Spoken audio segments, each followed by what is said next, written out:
What's up, everyone, and welcome back to Lollipops to Die For. I'm your host, Stephanie, and this is my co-host, Simona. And today we're going to talk about the McDonald's Massacre back in 1984. Let's get into this.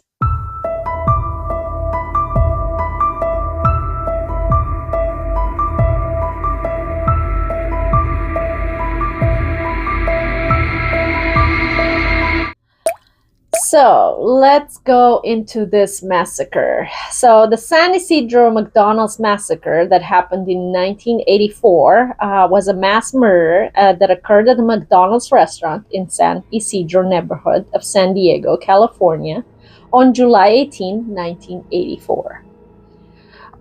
So this is how it kind of went about it and how this person actually was triggered to go about it. I'm not gonna find ways to excuse it, but this is his story in a little small way. So on July 15, 1984, James Huberty commented to his wife Edna that he suspected he had a mental health problem. You'd think nothing about it, right? Well, 2 days later, on the morning of July 17, he called the San Diego mental health clinic requesting an appointment. Well, they took his details, they took his contact, the receptionist at the clinic, and nothing about it. They told him, just wait until we contact you, with other information. According to his wife, Huberty sat quietly beside the phone for several hours because they told him, wait for it. Waiting for the return call of this receptionist. Before he abruptly walked out of his family home and just went with his motorcycle. Unbeknownst to Huberty, the receptionist had misspelled his name. So this, I'm not going to say this is the reason, because it's not. But maybe it could have been avoided if the woman wouldn't have misspelled his name. So she misspelled his name from Huberty to Huberty. And that's the reason why he didn't get a call back. So that's also the reason why he got more and more edgy by the minute. Approximately an hour later, Huberty returned home in a contented mood. And after eating dinner with his wife and two daughters that were aged 12 and 10 at that time, he cycled to a nearby park. Later that evening, him and his wife watched the film together on TV. So, yeah. It's all started peacefully. Well, it didn't end peacefully. Right. Because on July 18th, 1984, the following morning, which was Wednesday, Huberty, his wife, and children visited the San Diego Zoo. Mm-hmm. In the course of their walk through the zoo, Huberty told his wife of his belief that his life was effectively over, referring to the mental health clinic's failure to return his phone call the previous day. He said, well, society had their chance. After eating lunch at McDonald's restaurant in Claremont, neighborhood of San Diego, the Huberty family returned home. Shortly thereafter, Huberty walked into the bedroom wearing a maroon t-shirt and green camouflage slacks, and as his wife lay relaxing upon the bed, he leaned towards Etna and said, I want to kiss you goodbye. Etna kissed her husband and then asked where he was going, stating her intention to soon prepare for the family dinner. Huberty calmly replied he was going hunting for humans. Holding a gun across his shoulder and carrying a box of ammunition and a bundle wrapped in a checkered blanket, Huberty glanced toward his elder daughter, Zelila, as he walked toward the front door of the family home and said, goodbye, I won't be back. Huberty then drove down to San Ysidro Boulevard. According to eyewitnesses, he drove first towards a Big Bear supermarket and then towards the post office before entering the parking lot of McDonald's restaurant approximately 200 yards from his Averill Road apartment. So this is what he did next. At approximately 3:55 p.m. on July 18, Huberty drove his black Mercury Marquis sedan into the parking lot at the McDonald's restaurant. In his possession, there was a 9mm semi-automatic pistol, a 9mm Uzi carabin, and a Winchester 1200 gauge shotgun. and a box and a cloth bag filled with hundreds of rounds of ammunition for each weapon. A total of 45 customers were present inside this restaurant. So entering the restaurant minutes later, Huberty first aimed his shotgun at a 16-year-old employee named John Arnold from a distance of approximately 15 feet. You would think that the poor kid didn't do anything to him. As he did so, the assistant manager, Guillermo Flores, shouted, "Hey, John, that guy's going to shoot us," which he did. According to Arnold, when Huberty pulled the trigger, nothing happened. As Huberty inspected his gun, the manager of the restaurant, 22-year-old Neva Kane, walked towards the service counter of the restaurant in the direction of Arnold. As Arnold believed the incident to be a distasteful joke, he began to walk away from the gunman. While Huberty fired his shotgun towards the ceiling before aiming the Uzi at Kane, shooting her once beneath her left eye. Kane died minutes later. And so it began. Immediately after shooting Kane, Huberty fired his shotgun at Arnold, wounding the teenager in the chest and arm before shouting a comment of the effect, "Everybody on the ground." Why he said that, unbeknownst, and I don't get it. Huberty then referred to all present in the restaurant as a dirty swine, Vietnam assholes, before claiming that he had killed 1,000 and that he intended to kill 1,000 more.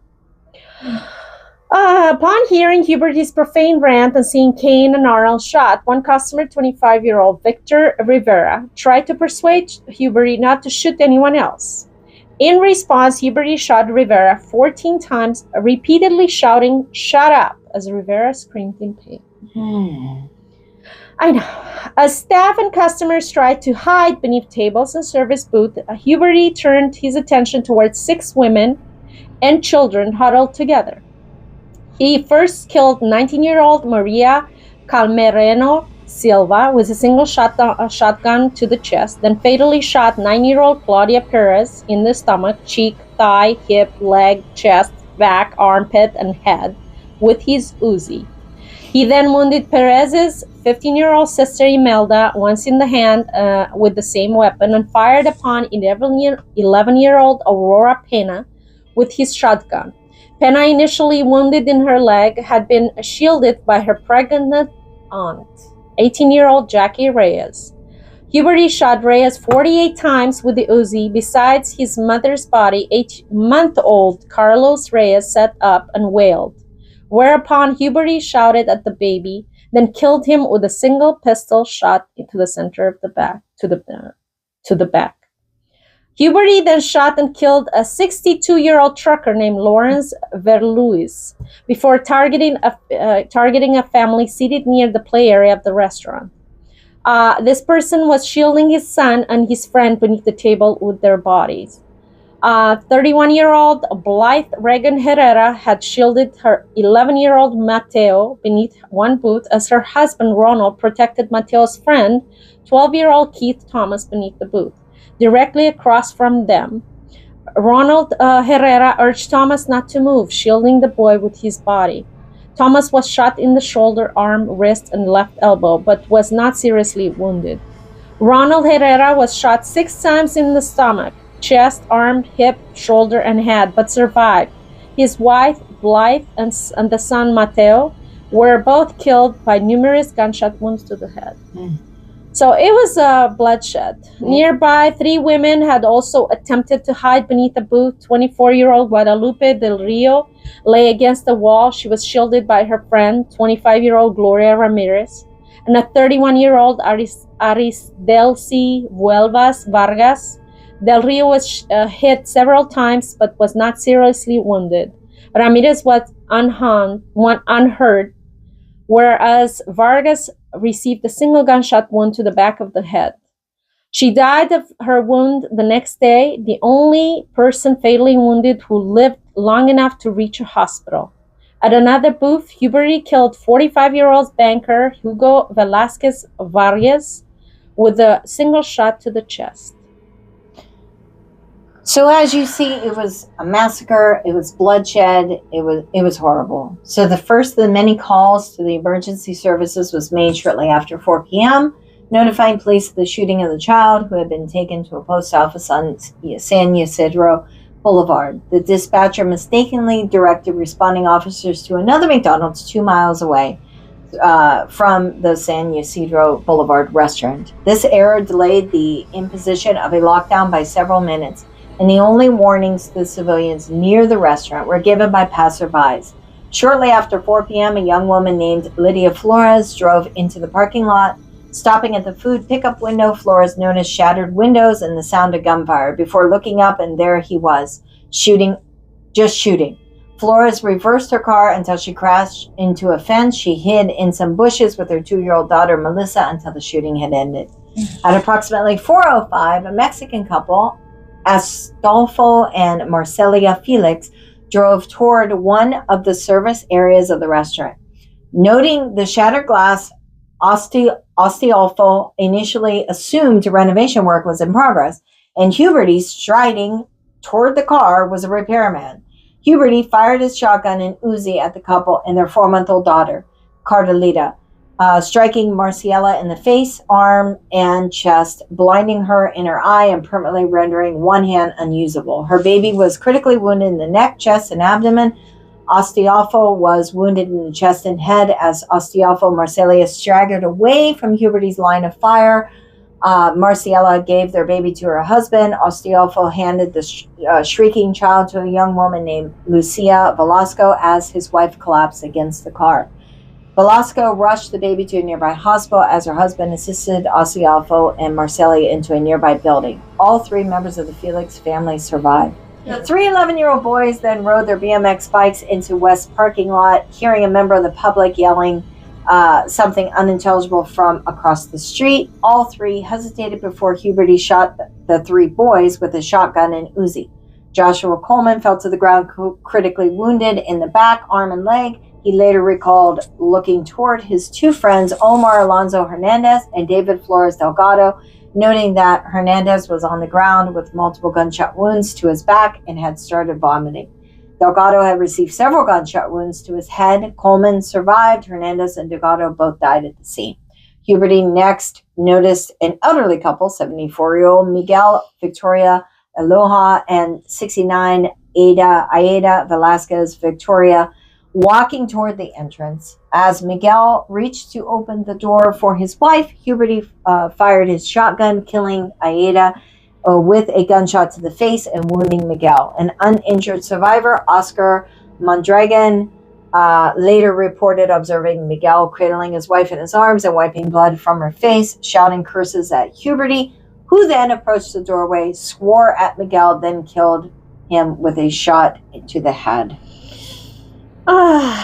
So the day after the massacre, reporters visited James Huberty's father in Mount Eaton, Ohio, to garner further information about his son. Having discussed his son's childhood and the family's religious background, Earl Huberty pointed to a painting of a lost sheep by Jordan River before beginning to weep, informing reporters, "Yesterday was the worst day of my life. I am so sorry for these people." A slight wounded survivor pictured on the ground of the restaurant shortly after the incident at the McDonald's restaurant temporarily suspended all television. McDonald's suspended all television and radio advertisement in the days following the massacre. In an act of solidarity, arch-rival fast food chain Burger King also temporarily suspended all forms of advertising. Huberty's body was cremated on July 23, 1984. No official religious service was observed throughout his act. His ashes were returned to his widow and later interred in his home state of Ohio. So I know she tried to sue. The wife tried to sue McDonald's, stating that it was the ingredients in the food that caused the psychosis in his husband, which later got thrown out, thank God. That's ridiculous. I think he was because he mentioned something about the Vietnam, he killed 1,000. He was in the war, yeah. So I think unfortunately, and I'm saying unfortunate, I'm not saying this is the cause, but this is an unfortunate trigger for someone that has, most likely he had PTSD and depression, and the fact that that clinic didn't call him back made him triggered and made him basically feel like helpless because society, when he fought for our society, society was letting him down and betraying him. Right. And that's the thing. You never know what you could trigger in someone. That's why I always tell people there's only one thing in life that's free, and that's kindness. That's true. So the rest costs, including love. Right. But being kind to someone doesn't cost you. So for people like him that had mental illness and didn't know how to cope with it, that was the ultimate trigger. I know it's not enough, especially for the people that lost so many of their relatives. In total, there was what, 21? 21 people died and 19 injured. Yeah. So, and that was absolutely horrible. It could have been prevented in a way, but again, it was stacked up events, and nobody was at fault per se. It's been 41 years. Yeah. And they actually had an anniversary recently to not celebrate, to kind of commemorate this whole incident and the families that lost all those people. They eventually tore down the McDonald's, but not right away. And then now it's a building, it's a business building, but they made like a memorial in the front. Right. Yeah. I mean, again, it's one of those events that happens, and I personally feel like it's no one's fault. But it so happened, and it became so exponentially larger for something that didn't have to be. It kind of reminds me of what Scott says from Chasing Reality at the end of every show. Tomorrow is promised to no one. Hug your loved ones, right? Because the thing is, you don't know if you go and you pick up something at a restaurant if somebody's going to walk in and open fire. Right. And then you don't come home ever, and you leave all those people Tomorrow behind. is promised to no one. But thank you guys for listening and being there. And always remember, the truth is always scarier. Bye. Bye-bye.